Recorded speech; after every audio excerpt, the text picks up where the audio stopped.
Greetings everyone, and welcome to another lost episode of the Trash Tape. One man's trash is another man's treasure. My name is Johann, your intergalactic creature for this evening, as we go deeper down the warp tunnel and leave the fridge with this oddity. The reason why this episode didn't go out is mostly due to structure. Both myself and Ed, while we laughed a lot attempting to break down what the hell this movie was, we found it difficult to work around. This was supposed to be Ed's big return episode after several month hiatus. While we had some great guest hosts and so on, this was going to be the big return since he has finally finished moving home by this point. It was still in the older format where we would discuss the entire plot, and to get a good pace, it relied a lot on both myself being in the right energy for the review to work and Ed's soundboard being filled with all the right clips. And well, just like the movie, it was a little off.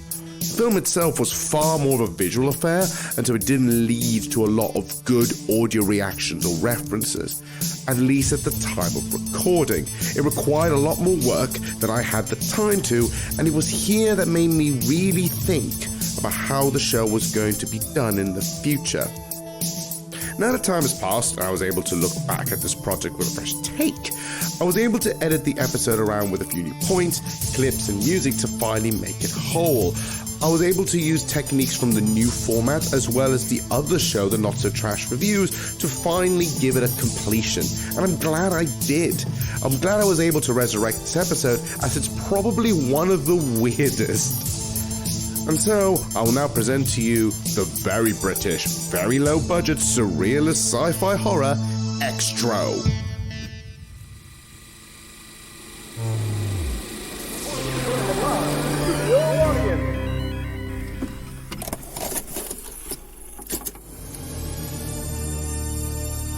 You are about to experience trash cinema.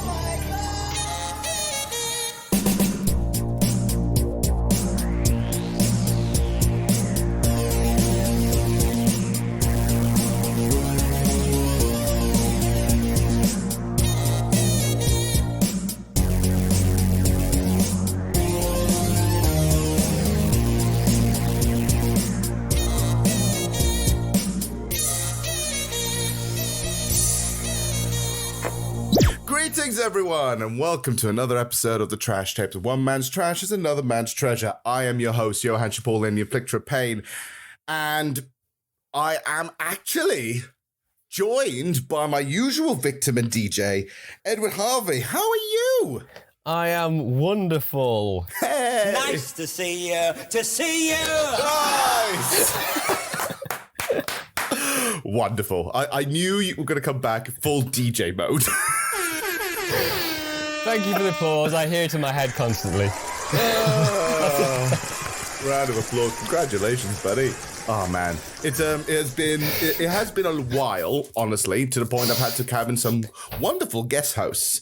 But there was a lot been going on since then. So, do you want to explain to people, other than me trying to explain to people before how you were about the move? How did the house move go? Yeah, I know it seemed like quite a really long time for just a house move, but we had like a lot to do before when we moved in. We couldn't just kind of like move in and then, unpack everything and then it literally just get back to normal. There was quite a long process of like that transition. So there was part of that, and then because we didn't have a living room for a while to use. Now I usually record the podcast in the living room, which has got the most space, and the TV and everything like that. I got connected to the TV and things like that. So it just became a problem for recording remotely. So I could record other bits, like I was kept the YouTube stuff going and things like that, but it was just hard to do remote recording until I was all set up, and now that's all done, so I can get back on it. Thank goodness for that, because while it was lovely to have all these wonderful guest hosts, and some of them really did bring something different to the table, I do feel like we need to. I needed you back, buddy. It felt weird because I had to adjust things. Like I had to be polite, for example, and I'm like, oh, I've got to actually have to adjust because I'm used. We're used to the dynamic. Bring someone else new. I don't know what the hell they're going to bring to the table. I have to plan. Did you expect them at some moment to play a sound effect? You're like, oh no, there's no one here to play a sound effect. There's no one here to play something like this. Y'all ready for this? You definitely brought the DJ game back. Oh my god. Oh my god, it's Space Jam all over again. Now you're back with your DJ kit and in full high spirits in a new background, which is basically, that's confused the hell out of me because there's brick walls and shit. So, let's now move on to the movie we want to talk about. Now, this movie is one that you reminded me existed because you were browsing over through. I was at Amazon Prime. You're browsing over it and said, "I heard about this one just a little bit, like the very first episode we ever did, where you said I saw this thing and then it reminded me, like, oh shit, this is a movie." Well, not only that, before I actually saw the movie, you remember I used to do artwork for indie labels, yes. Like labels that did like movie soundtracks, like a lot of old horror movies and stuff. Yeah. And one of the first jobs I had with them was doing like a kind of formatting, not like a proper redesign for Extro, because they were going to put out the soundtrack to Extro. So they had the rights to do the original artwork. So I just had to kind of reformat it to fit with their template for the vinyl. So it wasn't like a creative job, really. It was more like just a reformatting kind of job. But it was cool. It got me to learn about that movie. And I was listening. I got a copy of the soundtrack as well. So I was listening. So I heard the soundtrack before I saw the film. And the soundtrack is only, there's some good bits on it, but for the most part, it's just a guy playing with a synthesizer, isn't it? It sounds like someone headbanging a synthesizer, if anything else. Tony's father has been away a long time. Now, he's coming home. Extro has returned. Once a man, he is now something more than human. Indestructible, ever-changing, evil. His mission, to avenge, to possess, to destroy. Why did you come back? I came back for you. Oh my God! Joe! Extro, bearing powers of black magic from deep space. If you think hard about something, you can make it happen.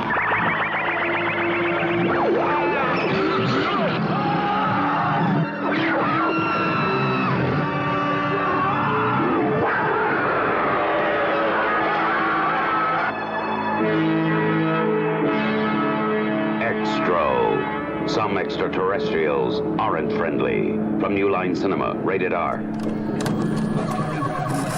But yeah, we're talking about Extro, which I'm genuinely excited for because this one, I think, would be officially or unofficially labeled as one of the first proper video nasties we are talking about. Yeah, and it's funny when you get the whole video nasty thing, because when you go back and look at them, you're expecting it to be something that's really, really shocking. And this movie does have some kind of cool gore and stuff, but I was expecting it to be a lot more shocking than it actually is. Very true. In fact, I laughed a little bit in some of these places because I feel like, because we're going to talk about it in a bit, basically saying that this is, for everyone who doesn't know what the hell Extro is. Extro is a 1982 British science fiction horror film directed by Harry Bromley Davenport. What a name, by the way. I know. Such a British posh name. Yeah. But it stars quite a few people, but most of them are people who are known in B movies and also just known for like British television stuff. So you had Beatrice Steggers, Philip Sayer, and Simon Nash, and it's also, this was quite fun because I like science fiction movies, and we don't do a lot. We haven't. I don't think we've covered enough sci-fi on the podcast. No, but also, it's just, this is and this is probably another first for the podcast. It's a very, very British movie. Yeah. Like, really British. When you did the cast list there, you forgot to mention Miriam Debeau, who's I know her from Living Daylights with Timothy Dalton, the Bond film. Yes.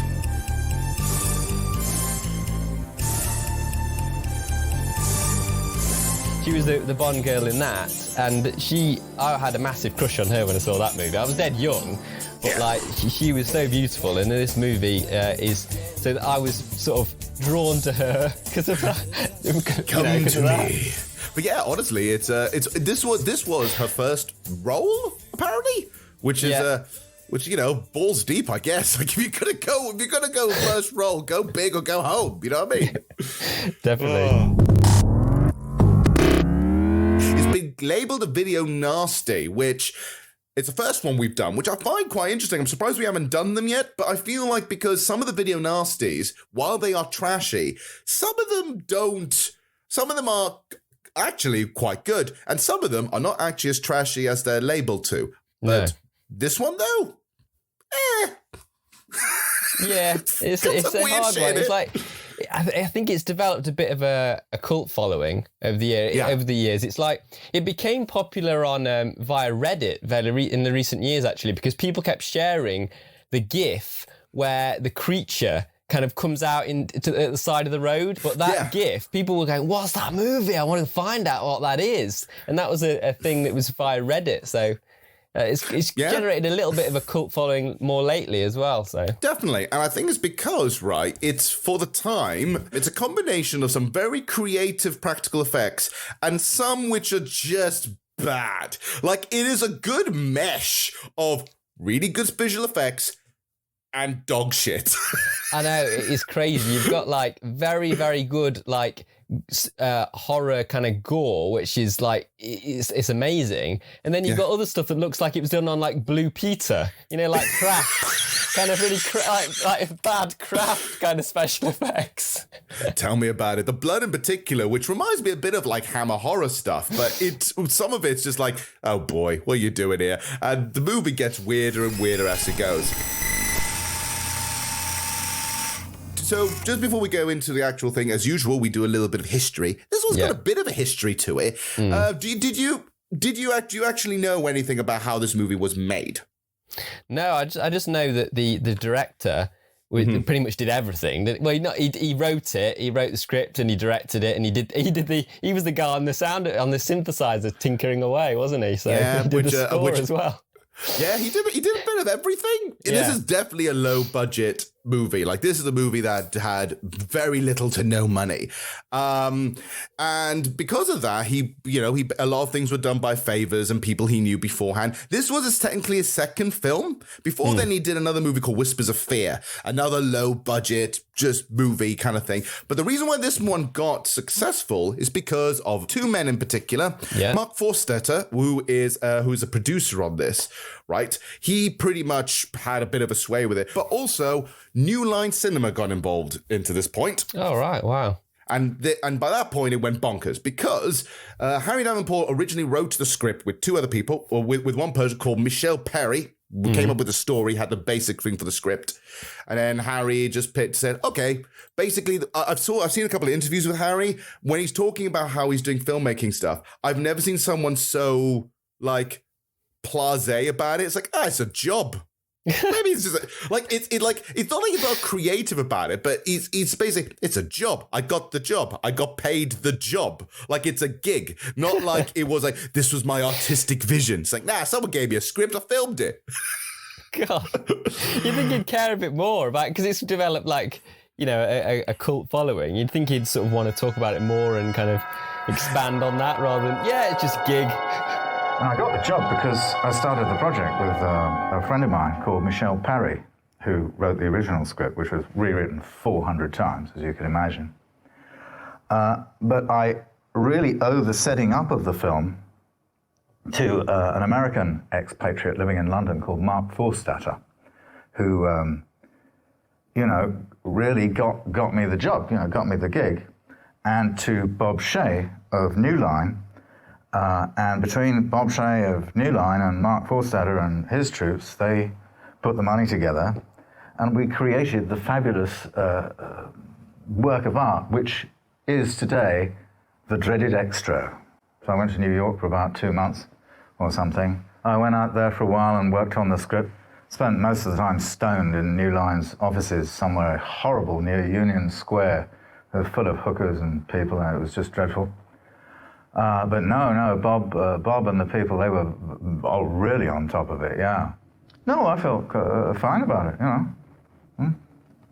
All nice people, all, you know, working away, trying to make our little movie, you know. That was it. Apparently, in this room, while they were rewriting stuff and everything else, their main goal was they saw this, and Robert in particular was a big fan of Phantasm, which came out 2 years prior. All right, cool. So, have you seen Phantasm? Weirdly, I've seen a lot of the bizarre sequels, but not the original, because I watched one of the Joe Bob Briggs drive-in shows, like the all-night horror type things. I watched it, and they just showed loads of the sequels to Phantasm. So I've seen lots of the sequels, but not the original. Well, if it's just as weird, basically. Yeah. So Phantasm came out. These producers go like, "That's weird, isn't it? Hold my beer," because basically everyone was high as hell trying to rewrite and adding stuff into the script. Producers, the writers, the directors were just thinking, how can we make this weirder?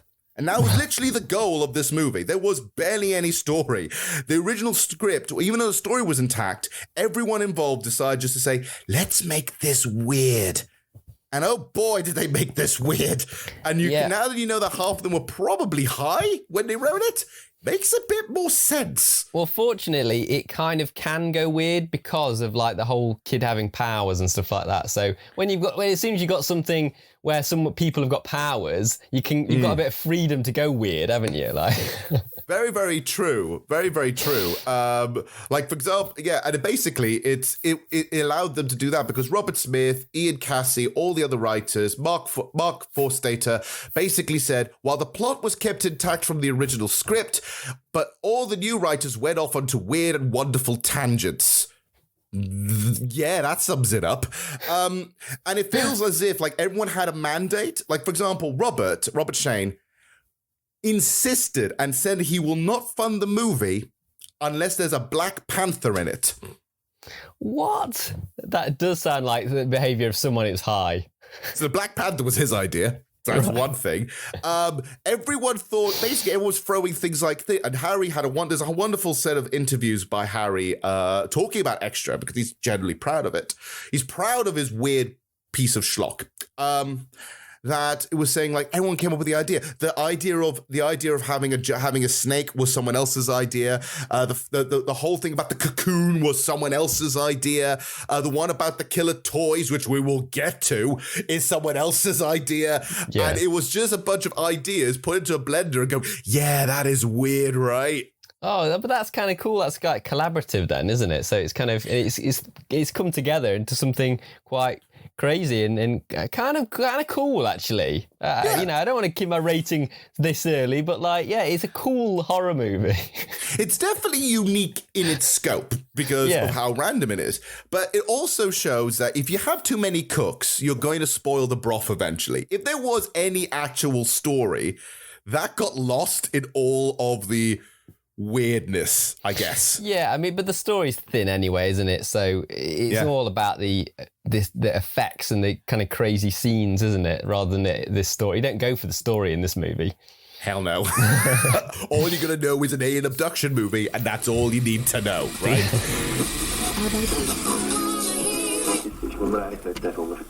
The movie came out around March 1983 in the United Kingdom first, and then it was released onto video. When that happened, the film was then subjected to be in relation to being the obscenity law, British obscenity laws, in other words, becoming one of the video nasties. Now, the video nasties, there's a list of the video nasties. There's quite a few movies, but overall, there were approximately around 80-something films around the time, 80-something videos. Nah, mate, these are the worst movies. They're terrible. They're bad for society. So is it, I wonder if it's particular parts of this that gave it the video nasty label, or...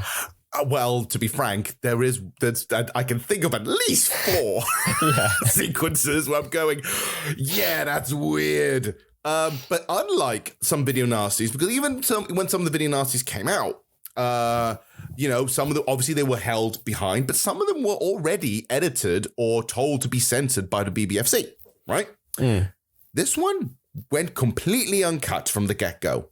There was nothing removed at all. The BBFC passed this as an 18 movie. Like they passed it as this an adult movie, but we're not cutting anything because they felt it wasn't as.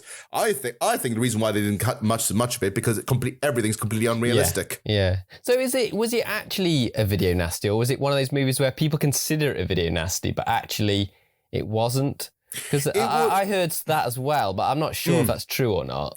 I get the feeling that the movie was passed completely uncut, right? I get the feeling that it was put on the list, but for a brief period, but maybe I think there were rumors about this, that this came out after people were protesting about the movie once it was released. So I'm assuming that the BBFC passed it. It was perfectly fine for a couple of weeks or so. And then some conservative people say, "Have you not seen this movie? How did this get through?" Boo, hiss, pitchforks, and then the BBFC going, "Fine, we'll put it on the list." I mean, the thing is with the nasty stuff in this movie, the stuff that would put it under that label. The thing is, there is some horrific stuff, but then there's some like really laughable stuff within the same sort of like few minutes. So it kind of like. It disgusts you, then it makes you laugh. So it's kind of like it's a weird kind of balance. It is, and it's what happens when you have too many cooks in the broth. One's going to say, "It'd be really funny is if the kid could control like a gigantic like toy soldier." Sure, and the other one going like, "Let's have this woman in a cocoon birthing eggs." Sure, but it's like so. I feel like sometimes in some of those horrific scenes, if like. Maybe the acting was better or the editing was better, it would be absolutely terrifying. But because it's got that cheapness to it, now and again it kind of goes funny, it kind of takes you out of that scared kind of like I'm disgusted kind of moment because it's like, oh no, actually that's pretty hilarious. Yeah, this is why I feel like the movie, it was actually quite an enjoyable watch to go through this, because even though there were moments of going, that's kinky, that's really weird, that's gross, and then the other bits are going like, well, what the fuck is that?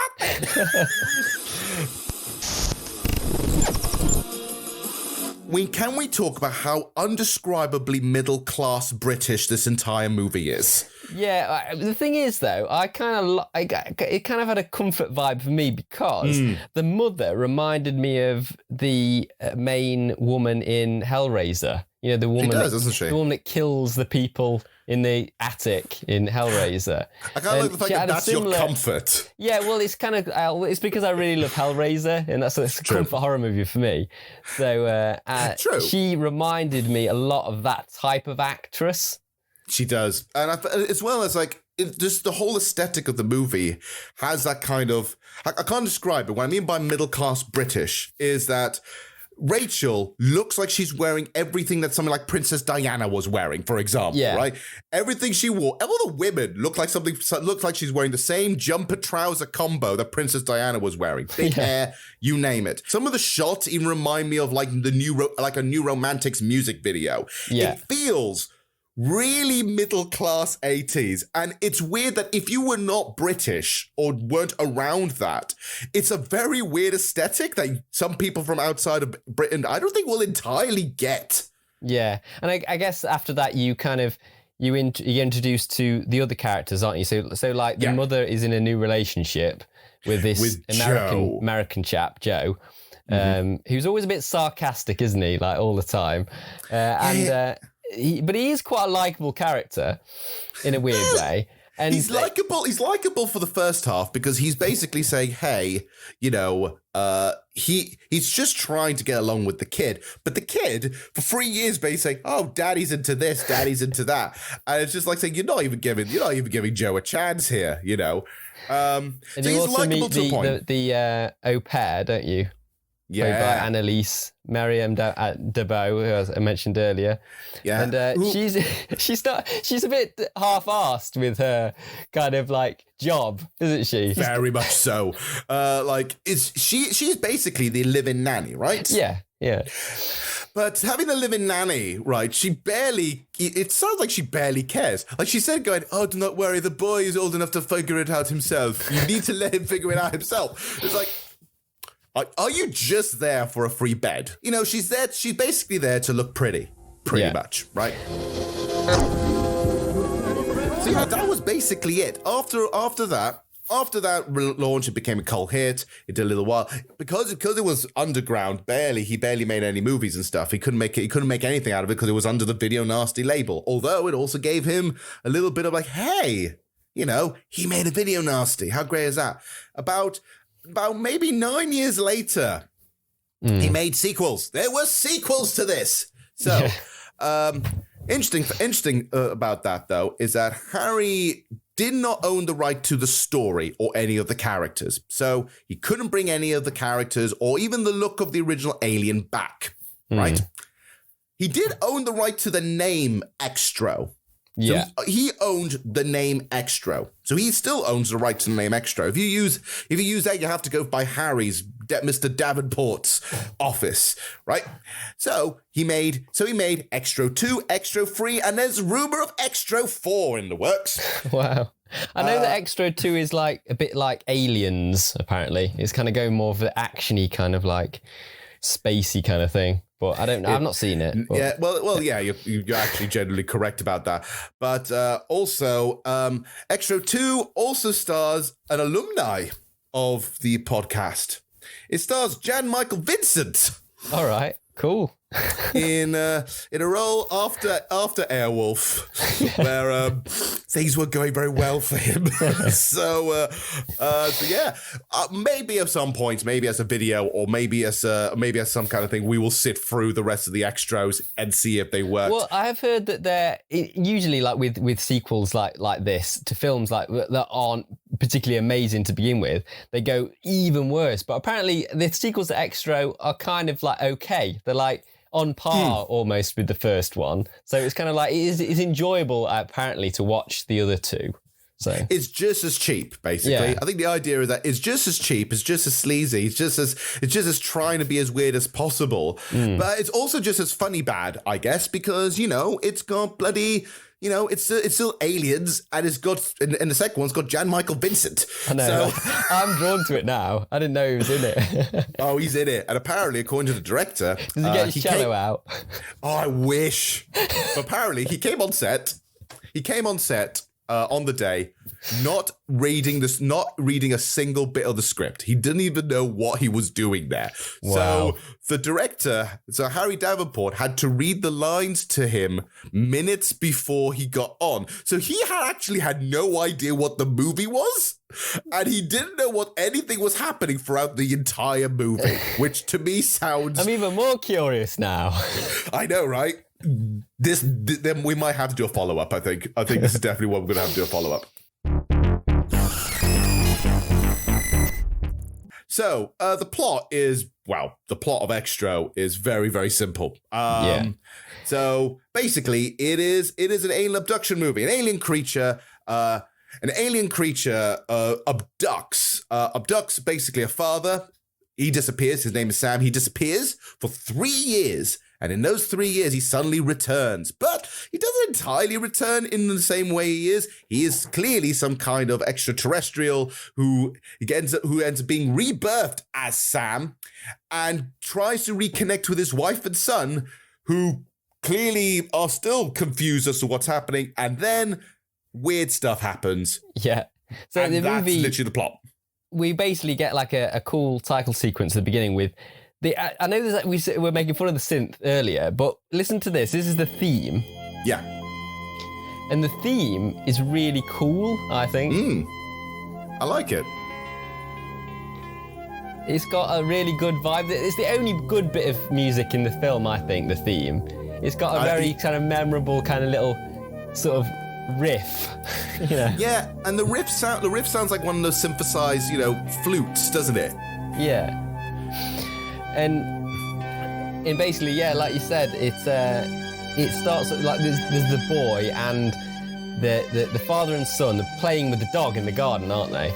And yes, the dad throws the stick for the dog like into space, pretty much.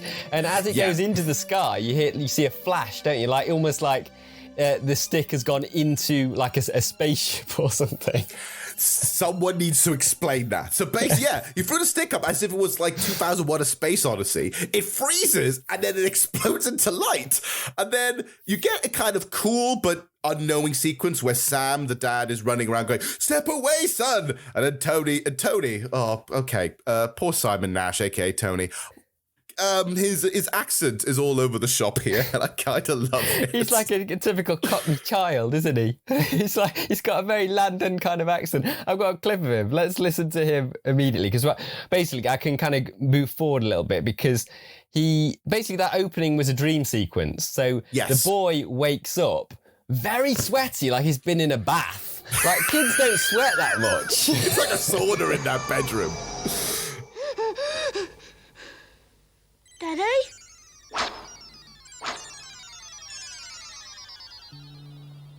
Ah!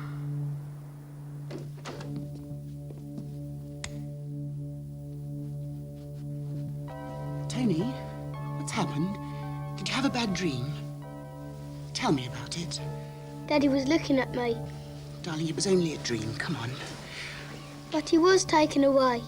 He left us. Now you know that. He'll come back. He still loves us. Of course he loves us. Go to sleep. Good night, darling.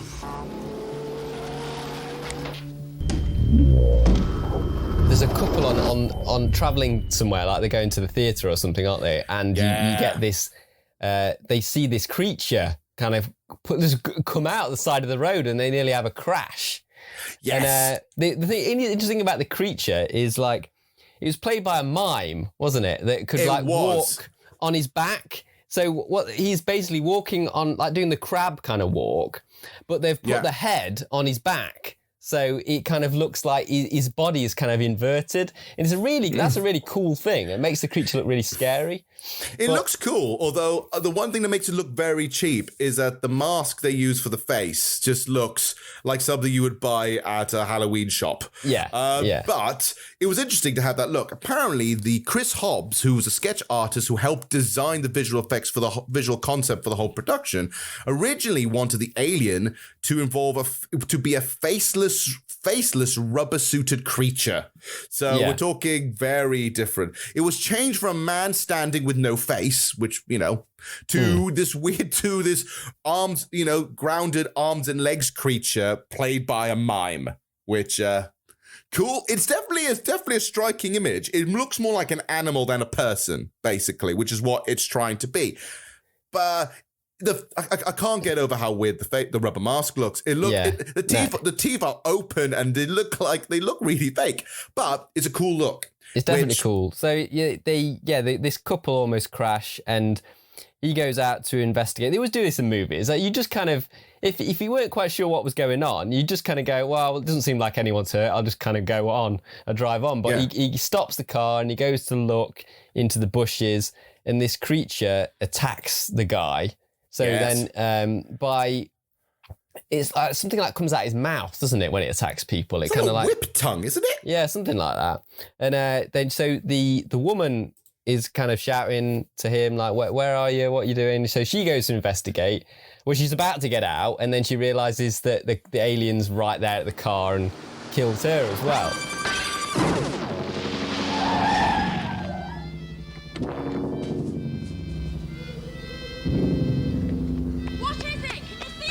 Stay in the car!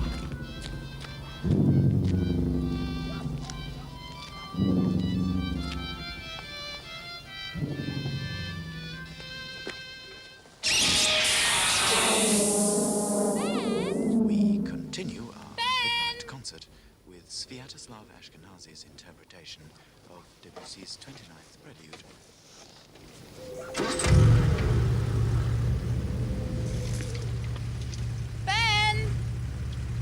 Leave it! Come on, let's go!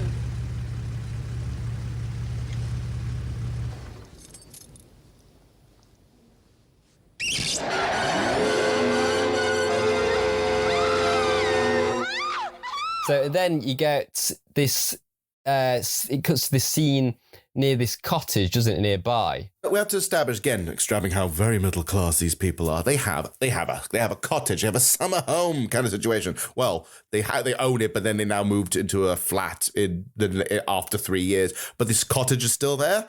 So they started off with the cottage, and now they're in this sort of high-rise situation. So I just for the first viewing, I thought, is that the cottage? Is he going back to the cottage and killing whoever's in there? Which could have been the case, but I don't know. But he goes back to the cottage, yeah, like you said. And there's a very, very posh lady with a little dog. Yes. And I've got a clip of her, actually, so you can get an image of like what she might be like. Yes. There. Divine, come back! What do you think you're doing? Divine, where are you? Come back! Divine, come on! So that makes you picture some kind of Princess Diana thing. You just mentioned Princess Diana earlier. It sounds like Princess Diana's in a cottage somewhere shouting after her dog. But yeah, the dog and her are suspecting that there's like something outside. So she locks all the doors and things like that. But it's still got in, hasn't it, this creature? And I don't know how, but it definitely got in here. And this is probably one of the most iconic scenes in the movie in terms of gore. It is absolutely disgusting, but also hilarious as well. So the creature there's a bit of tension that's built up. So he's locking all the doors and just kind of but then eventually the creature like pops out, and it just like it knocks her over and it climbs on top of her. And it's creepy because it's quite a sexual kind of scene. Because like. So the mouth thing comes out a bit like, I suppose it's a cheaper version of the xenomorph in Alien, isn't it? The mouth thing comes out, like another kind of long mouth kind of comes out the mouth. Yeah. And sticks on this lady's mouth. And then she passes out, doesn't she? She passes out, but the thing is, it goes into the mouth. It looks like something's being pumped in, right?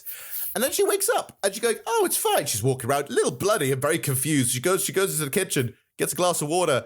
And then she starts to swell.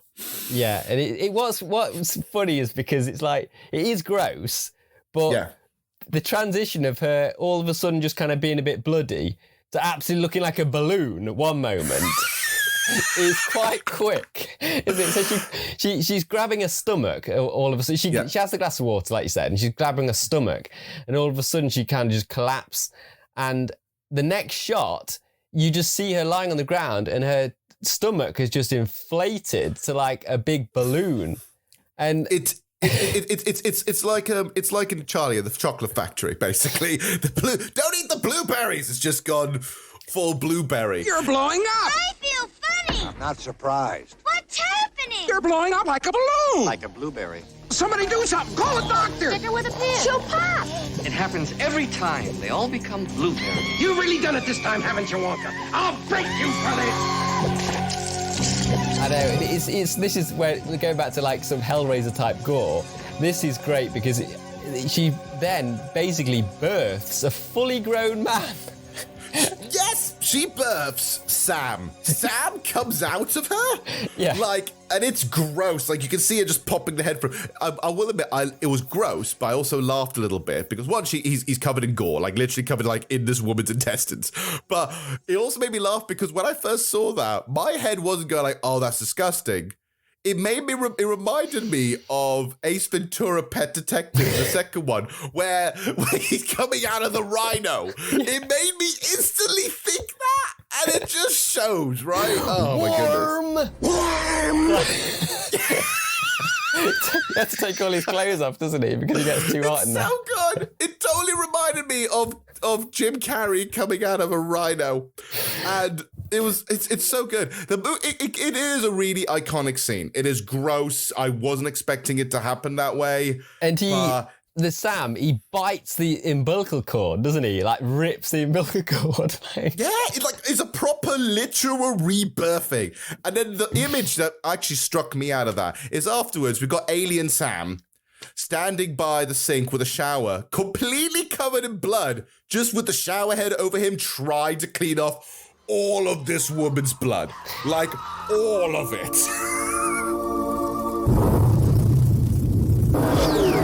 And then we cut back to the son again, because they're kind of, we kind of get to know the dad and the son are linked. So he wakes up again. It's another nightmare, and he's covered in blood. You missed the bit where Rachel and Joe are.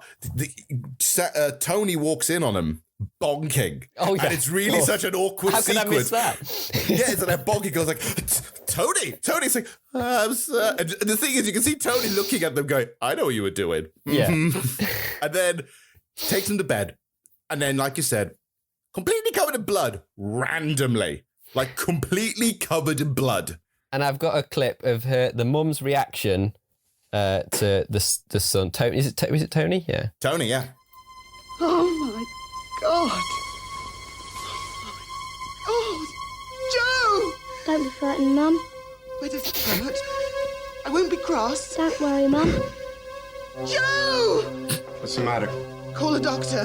Russ, what's he done? Quickly! I absolutely love his deadpan voice. Don't worry, Mum. Don't worry, It's Mum. all right, Mum. It's okay, Mum. It's a little Children of the Corn, but also it looks like he's auditioning for Oliver. It's like, all right, shine your shoes, Governor. All right, okay, you little cockney son of a sod. I tell you, it's so they call the doctor, don't they? They quite like the doctor character. The doctor comes over to like look over the boy. Yeah, and I've got a clip of the doctor talking about the blood. And where did that blood come from? I don't know. From you? Daddy sent it. How did he send it? Dunno. Just felt something sticky. I think it's time you got some sleep. Into bed, then. I love the way the doctor's not bothered at all. This kid was absolutely covered in blood. And he's like saying, like, yeah, my dad sent it. It's dead weird. It's a dead weird situation. And the doctor doesn't like... He's like, well, he might need a bit of psychiatry, but psychological help. He might need a little psychiatry? Yeah. But he's dead casual about it, isn't he? He's so laid back and British. I think we can all agree that Tony has had a rather traumatic experience. And he does still seem to insist that his father disappeared in this bizarre manner. Yeah.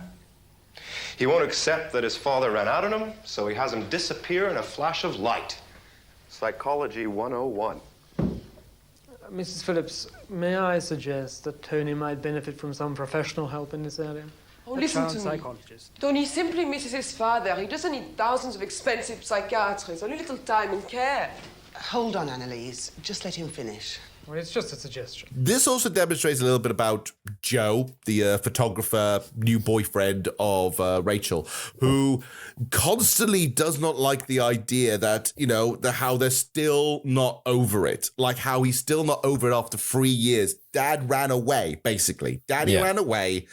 There can't be anything else. So he's getting more annoyed where he's saying like, oh, whatever it is. But also, no one else is concerned or confused the idea that he woke up in an entire pool of someone else's blood and no one else questioned it. Because after the doctor, there's no police, there's no nothing. Because if I woke up in a puddle of someone else's blood, I'd be very concerned. Okay, so after that, this basically... All you need to know about the plot is now at this point is a whole bunch of vignettes, but with Sam eventually comes back to meet them. Before all that, though, I love that. Sam actually goes and tries to make a phone call. It's a very weird visual effect. He tries to make a phone call in a phone booth, and he can't speak. So he rings up the house. And as he rings up the house, all you hear is like a... and then the phone melts. Yeah. Also, I want to add, actually, he basically, his mode of transportation is the car from the people that had the accident. And the outfit as well, isn't it? Yeah, he steals his clothes and everything. But he doesn't think to get rid of the body of the female. You see him driving around with the female victim just in the passenger seat. It's kind of funny because you can see Sam walking in going like, oh, excuse me. He's trying to nudge her out of the way. This corpse just out of the way. That makes you think that he's not totally with it, is he? Like this, he is like, it's like something's, he's basically an alien being that's using his body. And it's not like, but he's kind of got his memories and stuff, isn't it? It's an unusual situation. it's weird because it's not entirely a body snatcher situation. It's like a rebirth situation where the alien has been Sam has been abducted by aliens, has been gone for 3 years. He comes back, but not as himself or a copy of himself or something. He becomes rebirthed, and now it's him slowly regaining his memories, but he's also an alien. It's very confusing. Yes. We meet when Annalise is taking Tony off to school. Yes. In the hallway, we meet the neighbour, but it's obviously a very bad piece of ADR that's put on for the neighbour, like, actress. Because just listen to how her voice sounds. Morning. Hello, and how's my little Tony? I'd eat you up. Tony, come Getting on. so What is the accent? Work hard at your lessons, young man. Diligence pays. Tony! What's happened with that scene is, like, obviously the sound might have been really bad, so they did the ADR. Yeah. But because it's a hallway, they've kind of tried to add a little reverb on it, but it doesn't sound right. It sounds like it's someone's thoughts or something. It does sound like it, because I don't think it matches her lips at all in anything. And it's very bizarre of seeing this older woman who is the neighbor underneath them, who seems to know everything about them, right? Like, she is the nosy Parker neighbor. Yeah. And she will appear throughout the movie, and oh boy, does she start appearing throughout the movie. It's quite jarring with her, because when you see that first scene where she's saying hello to Tony, she seems dead nice and like she really gets along with the boy, and then all of a sudden she's like horrible later on, isn't she? She is a secret Karen. That's what she is. She's a Karen. She is a Karen, people. She will, once something bad happens, she will annoy the hell out of you. Annalise, any spare moment, she's bonking away, isn't she? Like with her. Yes, she's clearly bonking a boyfriend, like whenever she can. And I think this is just clearly the moment where it says, right, we need boobies in this movie. Yeah. And this is totally the reason why Annalise is here. Because realistically, there's no point for her being there other than just being fodder. I know. And what's interesting, what's like kind of sleazy on IMDb, there's tags like in like the plot points and stuff like, you know, you get tags of like what happens in the movie. There's a tag that's like full frontal nudity. It's kind of like quite a highlight of like this movie. It's like a lot of people go to watch this movie because of the nudity of that actress. She is nude about half the time. Yeah.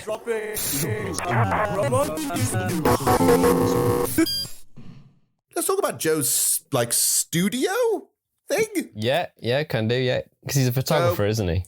Yeah, because he's a photographer. And he seems to always have this one model for every shoot, which is like this particular looky, buffy head, a little bit... she sounds more cockney than the kid. And it's like very kind of arty 80s stuff. It reminds me of like, you know, like the photo shoot stuff in like Cobra that's going on, like in that montage. It's a similar thing, isn't it? Very similar thing, because the first shoot, all I can see from the first shoot is Joe trying to talk to his model and say, stop, now smile with your feet, because smile with your feet, please, because apparently there's a high heel shoe on top of a plane of glass underneath a pool cue being held by a glass of beer, and you're thinking, what is this for? What is this for? Yeah, it's just 80s like pretentious stuff, isn't it? 80s pretentious arty stuff. Okay, Paula, could you stop eating? We don't want to see the crumbs on your toenails. Kev, could you just get rid of that stuff? That's good, and dust off the shoes. That's it. Nearly there, Joe. Okay, now, hang on. Could you remove the food, Kevin? Take it away. Joe, We don't want to see a fat foot here. Thank you very much. Paula, you're not selling an orthopedic shoe. That's it, Joe. Okay, Paula, could you just arch the foot a bit? Now think of that foot as your face and smile. Cheese. Bloody cheese. Paula, let's stop messing around now and just look beautiful. Okay, give me back my That's it. sandwich. Have you rounded up those duped negs yet? I'll be at the lab at 4. I'm off to get Tony. Okay, I'll see you later. Listen, we'll have to do one more for Lloyd, so just keep the Novocaine in the foot, okay? I'm going to take him to the zoo. See if he'll talk to me. It's a good idea. But Rachel decides to say, okay, I'm gonna drop I'll pick up Tony so I can talk to him about what happened, right? So goes over, goes to pick him up. But then the teacher's already there. It's like, oh, can I pick up Tony? It's like, he's already left. Yes. Oh, it's just the teacher, and there's a whole bit where it's like, his dad picked him up, and so I love the response. It's all like, no, it can't be, Sam. back in the 80s when you could just say, oh yeah, I'm his dad, and just like, it's literal child abduction, right? Oh, it's brilliant. Because it's like saying it's only just been a few minutes you went over there, and so they chase, and then they see Alien Sam by that point. Hello, Rachel. Mom? Your mum's upset. You bet I'm upset. Good to see you, Rachel. You're looking well. What are you doing here? I'm back. You're back? Back from where? I'm not sure. You're not sure? You disappeared for 3 years without a word. I don't know where I've been. I can't remember a thing until today. I saw Tony in the street, so I... You want to come home? Like it was. That's it, isn't it? I knew you'd come back. They didn't believe me. Who's they? 3 years, Sam. 3 years. So finally, Rachel and Sam meet again. And the exchange between them is very confused because she's like, where have you been? I've been... Actually, the first thing they do, she fucking slaps him, right? She just goes over, gives him a wallop, goes, where have you been for 3 years, you bastard? And he's just basically, I haven't got a clue. Yeah, because his whole excuse here is like, I don't remember a thing, I have amnesia. So it's like, where have you been? Where were you last time? It's like, all I remember, last thing I remember was I was playing with the boy, and then nothing. And and every time they have a conversation, they're trying to rejigger his memory, right? So because he's basically found him, and also he seems to have no memory of anything, Rachel takes him home, which Joe doesn't really like, obviously. And it gets a little bit of a macho-ness between them, where he's trying to say like, so how long are you really staying here for? Like, really? But don't you, when you watch it though, don't you see it from like Joe's perspective? You would be annoyed, wouldn't you? Like 100%. If you were Joe. If you were Joe, you'd be pissed off. I totally get Joe's reaction. Yeah. Like, if somehow, my partner's ex disappeared and then reappears 3 years later expecting everything to be okay, I'll be annoyed. It's like, so how long are you really here for? What are your motives? What are you doing? He is paranoid from the get-go, right? Which, good, because this Sam isn't the regular Sam, as they're saying. So the whole thing is like, he basically says, I'm staying here for a while, right? I'm staying here for a while because I need to figure out what I'm doing. Really, that is alien speak or an excuse to say like, right, I can now infiltrate your home, basically. But can I just say with Rachel, do you think Rachel's too forgiving about this? Yeah, she is. But she clearly was very in love with him, and she's just kind of like still in love with him. So it's just like, even though he's back and he's a bit weird, she's willing to like kind of just forgive him. And she cuts him so much slack. Like she even at one scene later on, she even finds like a note from like a woman in his coat pocket, because obviously it's from the coat that he stole off the guy that had the car accident. Yeah. And even knowing that, it's almost like backing up kind of Joe's story of he's been elsewhere with another woman. And even though she thinks that might be the case, she still kind of sort of wants to just forget about it, it'll be all right. Sam, if it's Sam's memory, Sam would have no idea who this woman is. But we know what this woman is. So, Sam walks in to see Rachel playing around with his coat, finds a photo of a woman who was the dead woman, and a whole bunch of money, like a big wad of cash, which is very suspicious. So he's kind of walking there, and she goes like, "Who's this? And why do you have all this money?" And he's literally, his defense is, "I don't have a bloody clue." That's literally his only defense. I don't know. After a while, you say, nah, there's got to be something else here, right? And so Tony is obviously over the moon for his father being back, but even he starts to get a little bit creeped out by Sam's behaviour at times. Like, there's a bit where Sam is in his bedroom and he follows him in, and he's basically, Tony's got a pet snake. We haven't mentioned that yet. Yes, but he does. There's a bit where he's basically eating the snake's eggs. Sam is. That was so gross. Because the boy Tony runs off because he's totally freaked out by that. Duh. So Sam questions him about it. Mm-hmm. What's the matter? You were eating Harry's eggs. I needed them. What for? I'm not the same as before. Do you remember when they took me? Yes. I went to another world. I had to be changed so I could live there. Why did they take you? I was lucky. Could have been anyone. So yeah, eating the eggs is pretty gross. He basically takes them out the case, and he like squeezes them. And it kind of runs down his arm, and he kind of like licks the juice. It does look really gross. He basically becomes another kind of like space vampire, because at this point he bites the kid in the shoulder. Yeah. Weird, snaky, veiny shit goes into the boy, and if this cancerous lump starts to grow on his shoulder, it is uncomfortable and gross. And from that point, because you already got like a bit of a link between this father and son before this, but at that point he now has powers that similar powers that Sam has, but he has his own kind of special powers as well, doesn't he? Like telekinesis and things like that. Yeah, if there were any rules to what these aliens do, the rule is there are no rules. They do whatever the fuck they want because they literally can. Yeah. They anything that some people, I mean, the dad has sometimes abilities to melt electronics, which sure. The kid later on has found weird ass abilities to make certain things become human sized. Sure.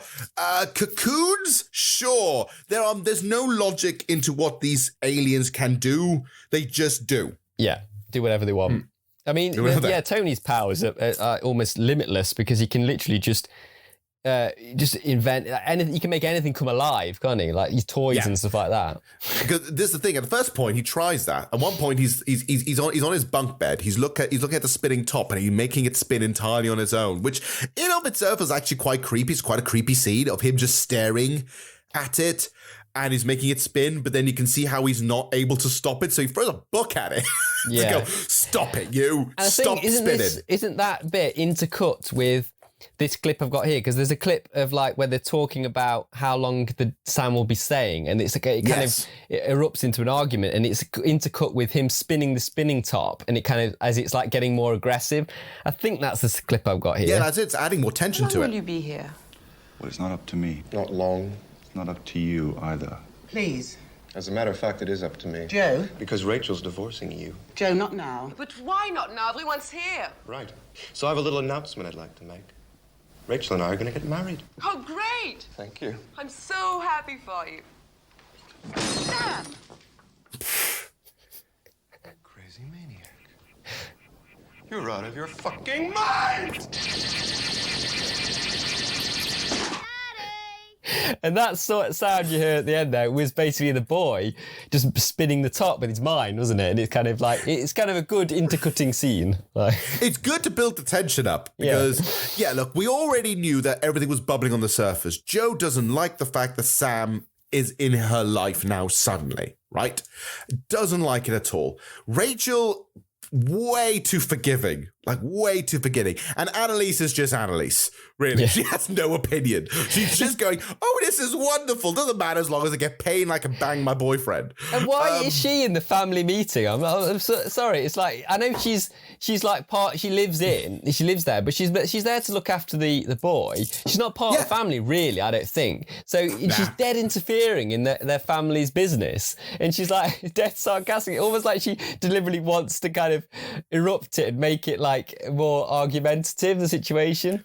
100%. It's almost like if it's more volatile, then that means maybe they might convince me with more, I don't know, more money, more free time. I don't know. This is clearly some kind of weird gambling situation going on. I do have to admit, Joe's performance there and a few other moments when people get mad in this movie, it's fucking weird. Like, they don't know how to get mad other than just going quiet, quiet, loud, quiet, quiet, loud. You're out of your fucking mind. Oh, we should also point out, because of the snake egg eating thing, the snake becomes aggressive then, and it escapes, doesn't it? And it goes down through the through the hole and ends up in the neighbor we mentioned earlier. It ends up in her salad, and it's a horrible aggressive scene where she smacks it with this meat tenderizer. And it just goes into a bloody paste, and then she basically just delivers it upstairs, and she says this. I think this belongs to your son. Oh, God. Harry? It appeared in my supper. How did it get there? I'm not interested. Clearly your son is not responsible enough to look after animals.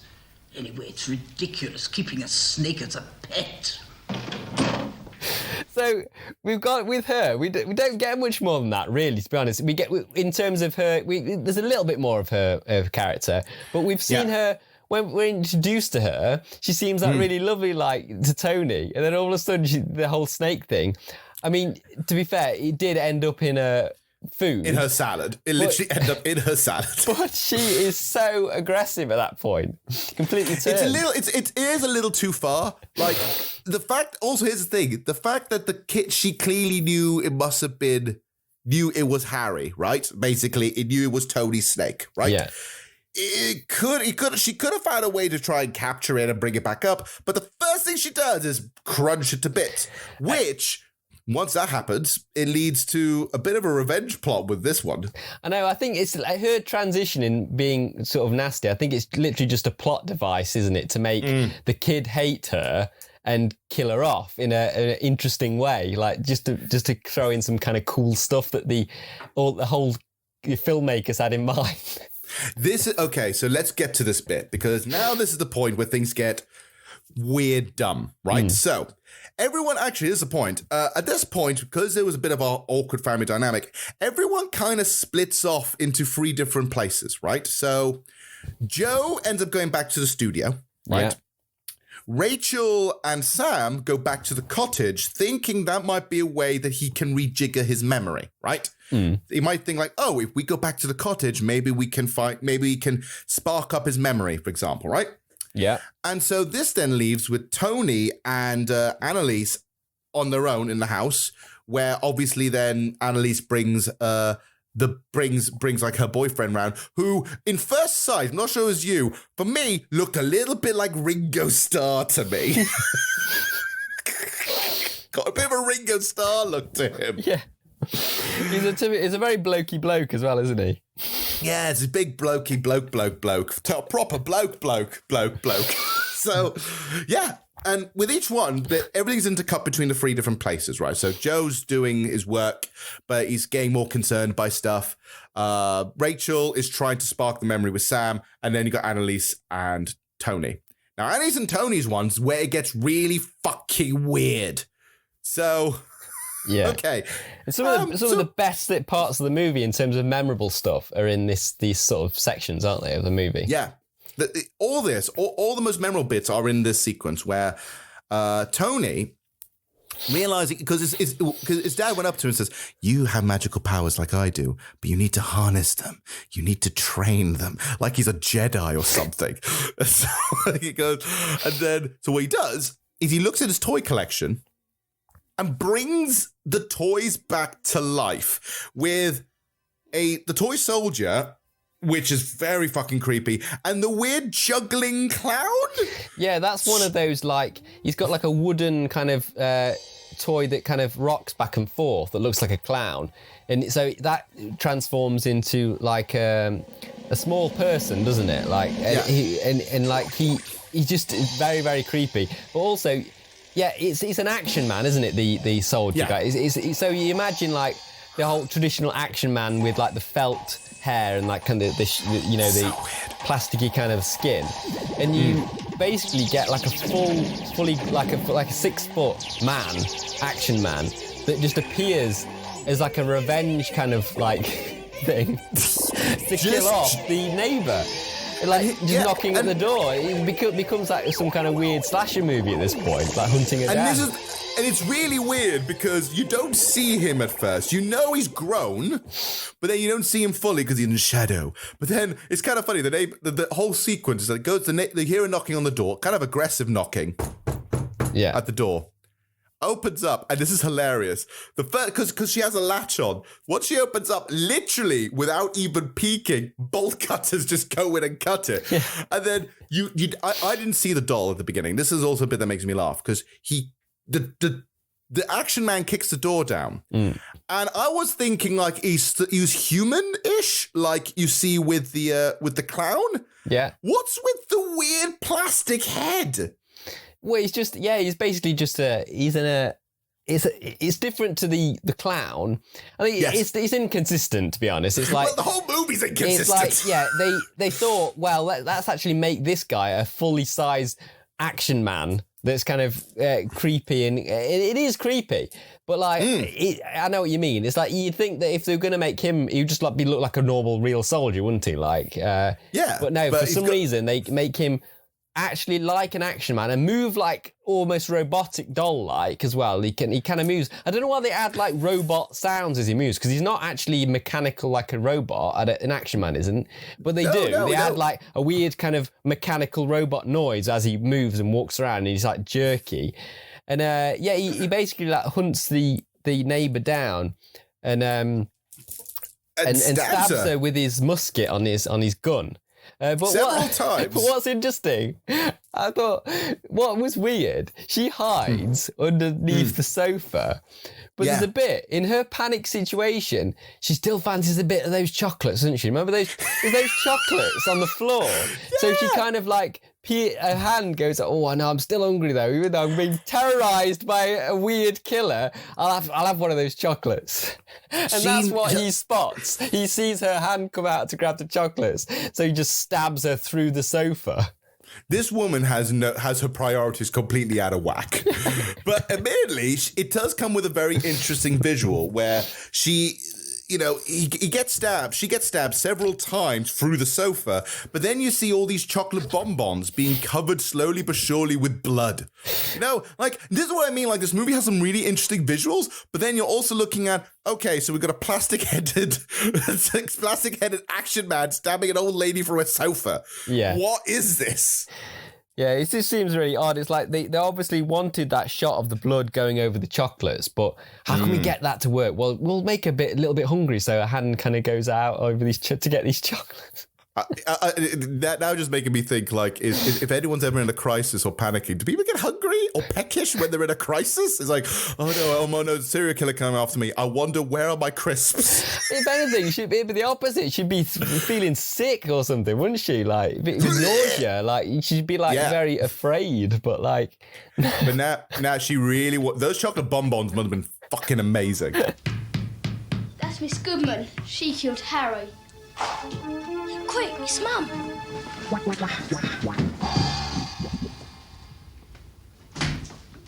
If I hear another squeak out of you tonight, I'll be very angry.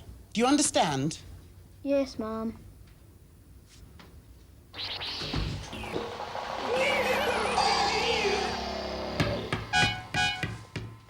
That's her again. I hate her.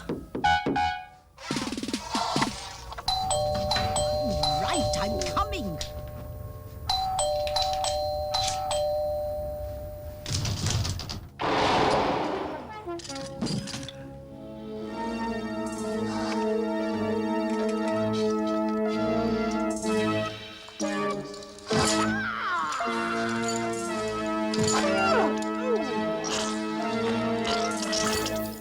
She dies, so that's another death. And then what happens is they get Annalise involved. So Annalise, topless, bonking her boyfriend, gets a knock on the door by Tony. Yeah. And it's like, hey, can we play hide and seek, please? I want to play hide and seek, which is, very. I don't know anyone would be thinking he'd be in the mood for it. So her excuse like, if we don't answer, he'll go away. But then he just keeps knocking, and so she agrees, I guess, just to like. I like the fact that I'll be with you in a few minutes. Like it's like I'm coming back, baby. Hey, basically, playing hide and seek. Boy disappears. Don't know where she is. She thinks she maybe gone down to the lift. Goes into the lift, and then God, you see the clown on the ceiling like he's in goddamn Mission Impossible.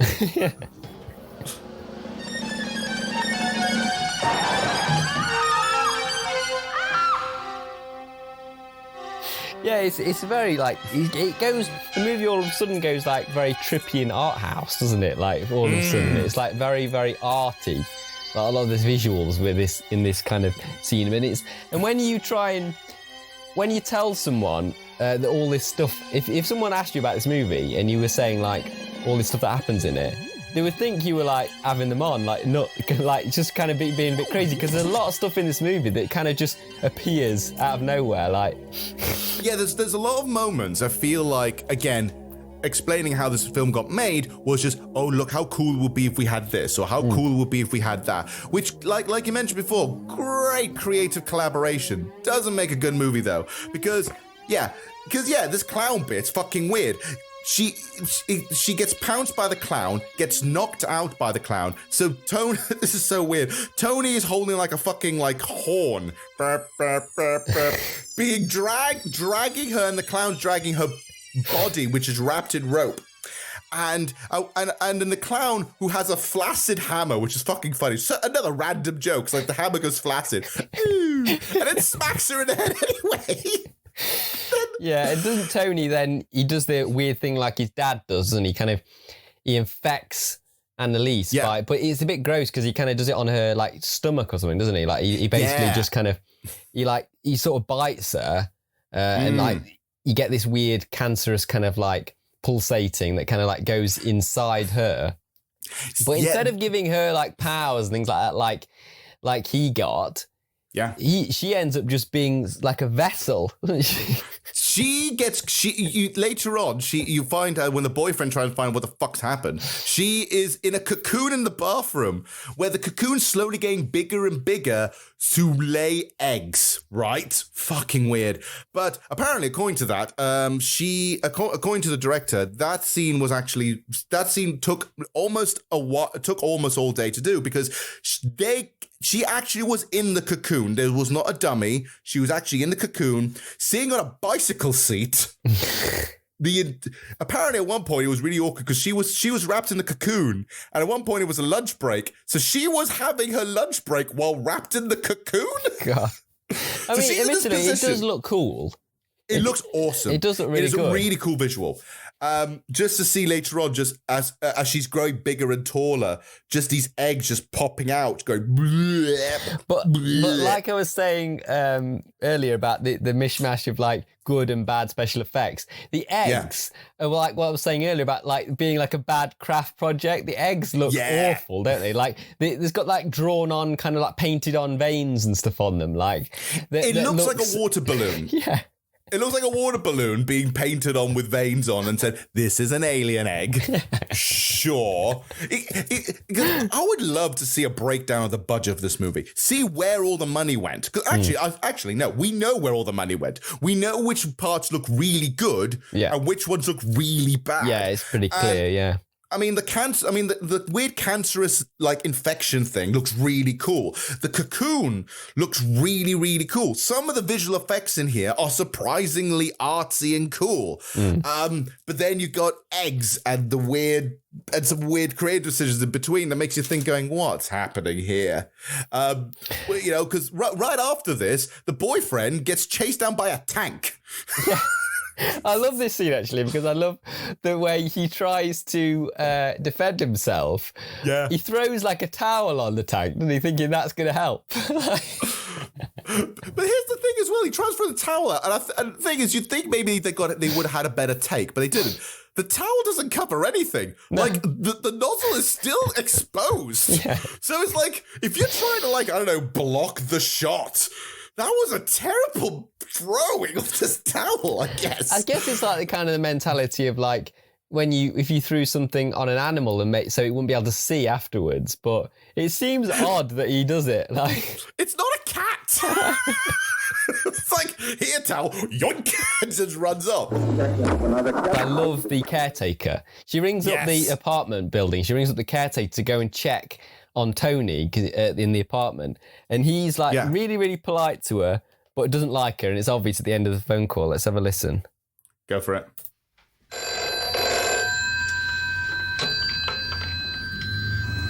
Mr. Knight? It's Mrs. Phillips here from number 6. I wonder if you could go and check out my apartment for me. Tony and Annalise are there on their own, and I can't get through. Delighted to help. You leave it to me, Mrs. Phillips. No problem. Thanks. It'll be a pleasure. Bye. Bitch. He's like lovely to her on the phone, but then he hangs up and just goes, bitch. So then, he goes to check on them, doesn't he, in the apartment? Yeah. What I love about that bit, by the way, is like the shot is he's eating he's just eating oranges, and he sounds more miffed that someone's interrupted his orange lunch. Yeah. Like he's like, I'm in the middle of eating these orange slices, like a.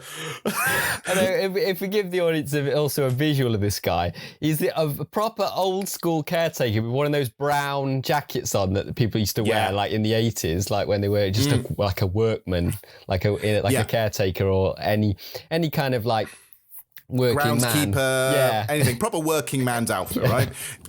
But then the thing is, he goes up to the apartment, I love how half-assed it is. Basically, he really doesn't care. He goes up to the lift, gives a knock, no response, just goes back in the lift. Like, he's not going to say, can I open the door, please? No, nothing. Just goes, goes back in the lift. He's totally not bothered. And then he has a problem in the lift, doesn't he? He gets he gets killed off in quite a horrible way, because he sees the lights from the clown. Yeah. And instead of the clown, like, trying to hypnotize him, just fucking slices his throat. Yeah.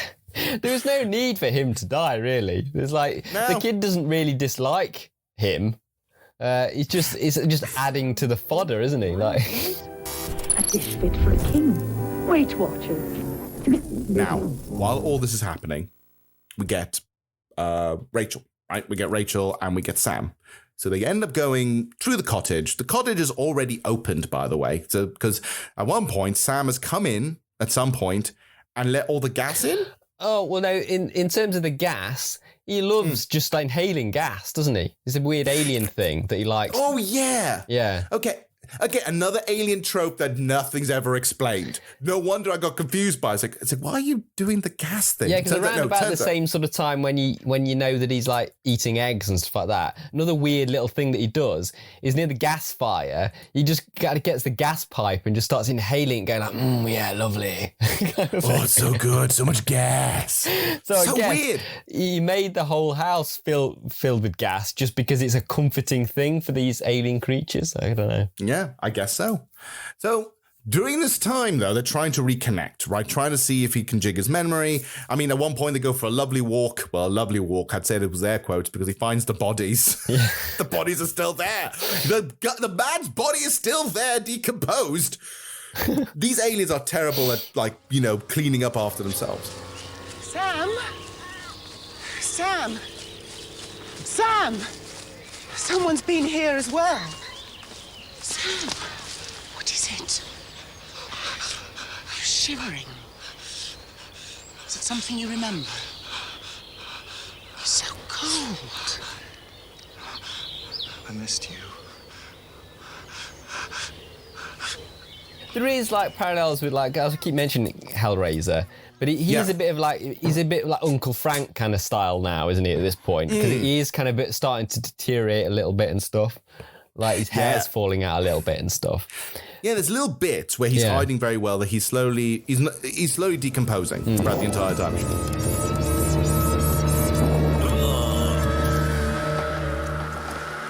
The boy runs away, meets up with the dad. The dad, they both start to melt, basically. The boy starts to melt. He starts to melt. Yeah, and this is it. And you kind of see the full alien form of the dad, don't you, around about this point? Yes. And it looks quite cool, actually. It looks similar to the creature at the beginning that walked on his, the guy that's walking on his back, like that kind of. But it's like he's obviously not walking on his back, he's standing upright. So he's got the weird kind of alien face. And that actually looks better than the creature at the beginning, doesn't it? 100%. Looks really, really good. So obviously they're both starting to melt. The boy, they both run into the forest. When Sam and Rachel, when Joe and Rachel sees them, they start following them. The boy keeps running.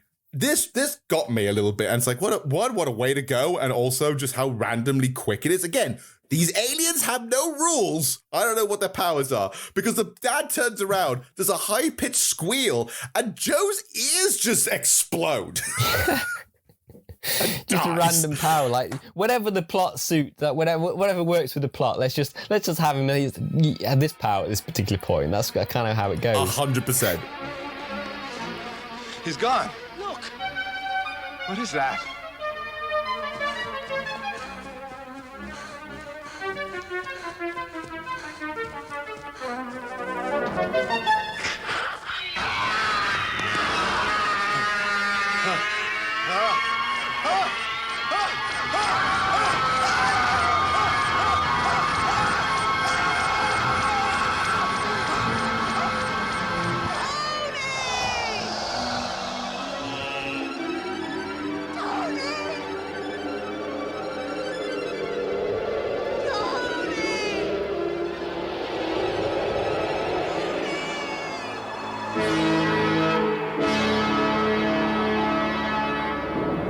The mother keeps running, sees the spaceship. The I don't know what it is, because whether it's the wind, the force, I don't know what it is, but the mum's trying to run. It's like, Tony, no, come to me, Tony. Doesn't get in, and they just fucking and they've both gone. And like the mother's just kind of like collapsed, isn't she, in like sorrow. And originally, the original cut of this, that's where the movie ends. It should end there, in my opinion. It's perfect. 100%. Yeah. Yeah. There was supposed to be a little bit more to that ending, right? So here it goes, right? The ending, that was where it should have ended, where everything just left. She's left to her own devices. Everything just goes bonkers, right? It's ended, right? She survived the ordeal, but on what price? Because everyone's dead, right? Or has now been taken as a space alien, okay? The original ending was a bit different. So Harry Davenport originally intended the film to end when Rachel coming home to her apartment to find clones of Tony having apparently come from the alien eggs, which the real Tony left in the fridge, right? The clones would then greet Rachel and start rubbing her belly because Rachel's now pregnant with Sam's second child from the sex scene. Yeah, that sounds great. And then Rachel then smiles at the scene and ends, right? That sounds like a really good ending. I wish I'd gone with that, to be honest. So that was the original ending, okay? The executive producer, Robert Shane, thought the scene's special effects weren't convincing enough for that. Okay. And decided to edit that scene out and just release it in the field. So the idea was that Rachel sits down in the field. That's where the movie ends, right? However, Davenport hated this when it was the premiere in New York. All right, there was a premiere in New York City, and so that was the thing. And Davenport hated that. So, not wanting to end it on such an abrupt note, he went back and shot another ending with Rachel, and this is the ending we got.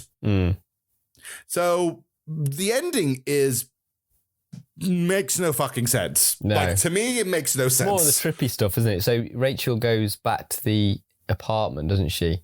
And there's like loads of eggs there. And a Black Panther. Yeah. Remember the Black Panther's in there just now. Shoehorned in. Why is there I'm not even going to explain why the Panther's there. We know it's a trip. So it goes into there. The Panther's floating around, picks up the eggs. A facehugger arm basically grabs her in the face, sucks her face off, and the door closes. The end. I just think it would have been fine to if the scene with the multiple Tonys, it wasn't quite good enough. Just cut it in the field then, like, because it was good. That is kind of a good dark, bleak ending then, isn't it? You know? Yeah, it's a downer. Like, it's a downer ending. In fact, the movie itself, for me, feels like a very big downer movie. It does feel like nothing goes right for anybody in this movie. Yeah, that is a lot of the criticism, actually, when you read reviews and you see some negative reviews. A lot of people just say that it's just depressing. Like, and I think Roger Ebert said that. His review, he hated it. Like, he hates a lot of like low budget horror movies and stuff. But like, and he said that it's just depressing and it's just not. It's not interesting, you know? Yeah, I've got the review right here, so I'll explain that to you. Yeah, and you're right. Roger Ebert panned the film, giving it 1 out of 4 stars, right? Calling the film ugly, depressing, despairing, and he commented to saying most exploitation movies are bad, but not necessarily painful to watch. They may be incompetent, but they are predictable.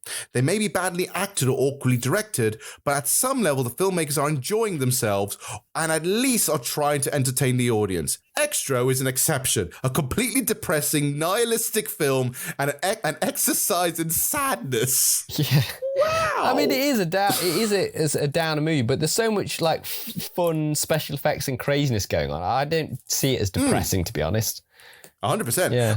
I don't. It's a downer. Like nothing goes right for anyone. But I wouldn't call it depressing. No. I'd call it like I call it bleak. But like it's almost like a black comedy now because you're looking at going like everything here is just dark and weird and funky, but visual effects and everything else makes it funny or weird or like you want to scratch your head. And personally, I like it that way.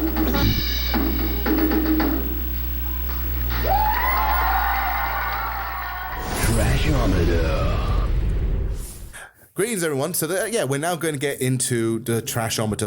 If this is your first time listening to us, welcome, and thank you for joining us on our very weird British sci-fi adventure. But for those who are in the know, you know what we're doing here. But for those who don't, we review movies a little bit differently around here. We don't do A grades or star grades or numbers.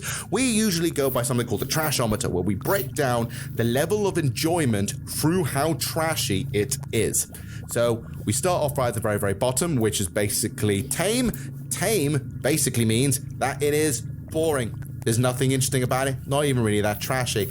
You know, could have been, we need more enjoyment out of it. Tiny bit trashy. We're getting a bit there. There is definitely some trash in there, and there's some enjoyable trash in there, but it could have been more. It could have really pushed the boundary and been a lot weirder, or a lot more fun, or gory, or whatever. Then there is trash. It's perfect trash. It's mwah. It's the sweet spot. It is the golden goose. It is the anal probe of full trash movies, ladies and gentlemen. This is the one you want to get abducted for. Okay. Then you got too trashy. Too trashy means, while it's trashy and we're enjoying it, there are definitely moments that we're not enjoying it. Not because we're bored, but because we're finding it frustrating, angry, maybe we're just getting a little bit offended or upset by it. And then finally, at the very, very top, it's torture. Torture means that we absolutely hated this movie. We wouldn't really call this fun. There is just too much bad balancing out the good, and we just found it a torture to sit through. So, Ed, it has been a while since I've asked you, but where will we put Extro on the trashometer? Right, so I don't think it's a perfect movie, actually. I don't think it's perfect trash. There are problems with it. I didn't find it. I suppose it's got to be a little bit into too trashy, I think, because there's bits of it that are absolutely crazy that we talked about in depth, and they just don't really fit. They're kind of like thrown in, so they are a kind of bit. I mean, I do like those moments, but I think there's a bit. I think it does seem a bit thrown together, so that it can't be a perfect amount of that kind of stuff. It needs to be. It's just a bit crazy in that respect, I think. So I would go a little bit too much. I'd say I would agree with that. It's on the lower end of too trashy, and the reason why is yes, there are some amazing moments in this where you're sitting there like, I will say one thing: I was never bored. but I was definitely getting annoyed and weird and more trying to find any kind of coherency in this movie. There are some wonderfully visual moments, and yes, the movie is a nihilistic, slightly is a downer of a movie when nothing good happens. Yeah. But you know what? It was fun while I was there, and I'm always going to remember a full man being rebirthed, okay? That is a scene that's going to be stuck, that's going to live in the back of my head library forever. And a murderous action man, 100%. There are definitely really big, memorable moments in this, right? If I think if the plot was more coherent and less, if the plot was more coherent and maybe I don't know, maybe they would just able. I wouldn't say for most bad movies you would rein it in a bit, but if there was a way to rein some of it in a bit and make something coherent and still kind of enjoy that. I don't know, maybe even give it a little bit of positivity, I guess. The movie would be a lot more fun. The movie at some points felt really good and it was fun at points, but it did feel like it's getting a bit much now, isn't it? Yeah, I really wanted it to be a trash movie because I do enjoy it, but it can't really because it isn't perfect and it's got problems, and half of those crazy elements that are added are the problems, unfortunately, even though they're great. So that's why it falls under too much, in my opinion. Yeah, and I totally agree. This movie, Extro, is too trashy. Too much of something is bad enough. Too trashy. And there we go. My God, it's been a while since we brought that back. Thank you very much for that. So I think I was in the same boat as you. I kind of wanted this movie to be a bit more fun, I guess. I wish the movie's great in points, but I wish it was more fun and more silly. Maybe that's how it could have slipped into perfect trash if it was just a bit more, if it wasn't so down. It wasn't so much of a downer. It's such a downer, and it was a bit more fun, then maybe we'd enjoyed it. But my goodness, does this intrigue you in any shape or form to watch the sequels in any shape? Oh, absolutely. I'm going to check them both out, I think.